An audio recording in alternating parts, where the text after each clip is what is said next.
انسانی تاریخ کا وہ پراسرار واقعہ جس کا معمہ ابھی تک حل نہیں ہو سکا۔ انسانی تاریخ کا وہ پراسرار ترین واقعہ جس کو اب 113 سال ہو گئے ہیں، مگر اب بھی سائنسدانوں کو معلوم نہیں ہو سکا کہ آخر وہ ہوا کیسے۔ یہ 30 جون 1908 کی بات ہے، جب سائبیریا کے ایک علاقے کے رہائشیوں نے آسمان پر نیلے رنگ کی روشنی کی حرکت کو رپورٹ کیا تھا، جو ان کی بقول سورج جتنی تیز تھی۔ روشنی کی رپورٹ کے 10 منٹ بعد ایسی گرجدار آواز سنائی دی جیسے بھاری توپ خانے سے گولہ باری کی جا رہی ہو۔ یہ آواز مشرق سے شمال کی جانب سفر کر رہی تھی، جبکہ اس کے بعد ایک شاک ویو نے قصبے کو جھنجھوڑ کر رکھ دیا اور کھڑکیاں ٹوٹ گئی۔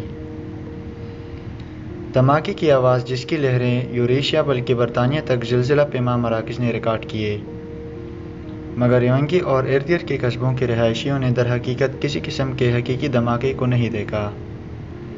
اس دھماکے کے بعد کئی دن تک ایشیا اور یورپ کے اوپر آسمان میں جگمگاہٹ کو دیکھا گیا، جو برفانی ذرات بلندی پر بننے کا نتیجہ تھا، جبکہ مختلف ممالک میں ماحولیاتی دباؤ میں تبدیلیاں دیکھی گئیں۔ اگرچہ دھماکہ تو کسی نے دیکھا نہیں، مگر اس کے مقام کو ضرور دریافت کر لیا گیا، جو مشرقی سائبیریا میں واقع تھا۔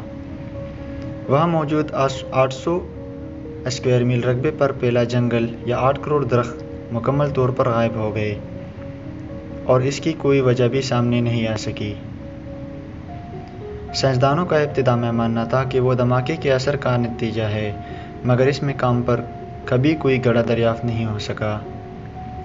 مگر جنگل کا جتنا بڑا مکمل طور پر سپاٹ ہو گیا، اس کو دیکھتے ہوئے اندازہ ہوتا تھا کہ دھماکے کی طاقت 10 سے 15 ٹن تھی۔ سائنسدانوں نے یہ جاننے کی کوشش کی کہ آخر یہ دھماکہ ہوا کیوں، کیونکہ اتنی طاقت کا دھماکے سے ایک بڑے شہر تباہ ہو سکتا تھا۔ ایک عینی شاہد نے اس موقع پر بتایا کہ آسمان 2 حصوں میں تقسیم ہو گیا تھا، اور جنگل کے اوپر آسمان کا شمالی حصہ آگ سے بھرا ہوا لگتا تھا۔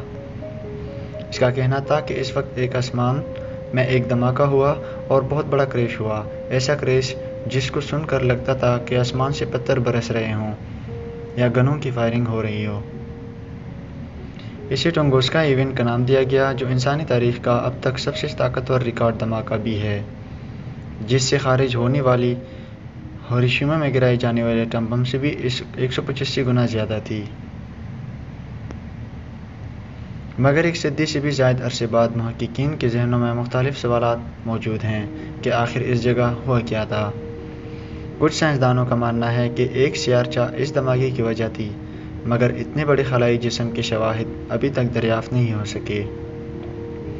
کچھ حلقوں کے خیال میں یہ آتش فشاں پھٹنے یا کانکنی کا کوئی حادثہ تھا، مگر اس کے بھی شواہد نہیں مل سکے۔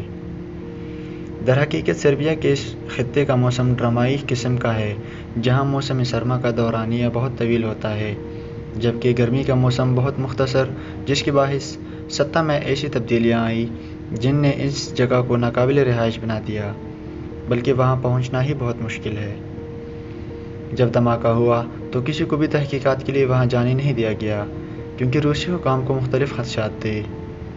1927 روس کے ایک تحقیقاتی ٹیم نے آخر کار اس جگہ کا دورہ کیا اور دریافت کیا کہ دھماکے کے لگ بھگ 20 سال بعد بھی وہاں ہونے والے نقصان ویسے کا ویسا ہی تھا۔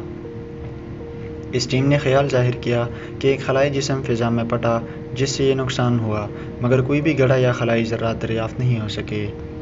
تو ٹیم نے یہ وضاحت کی کہ وہاں کا دلدلی خطہ اتنا زیادہ نرم تھا کہ اسے کسی قسم کا نقصان نہیں ہوا، جبکہ تمام تر ملبہ اس کے اندر دفن ہو گیا۔ زمین کے ماحول پر ہونے والی تباہی کے بعد برف بخارات بن کر اڑ گئی، مگر یہ خیال بھی درست ثابت نہیں ہو سکا۔ تو پھر عجیب خیالات سامنے آئے، جیسے کسی خلائی مخلوق کا اسپیس کرافٹ اس مقام پر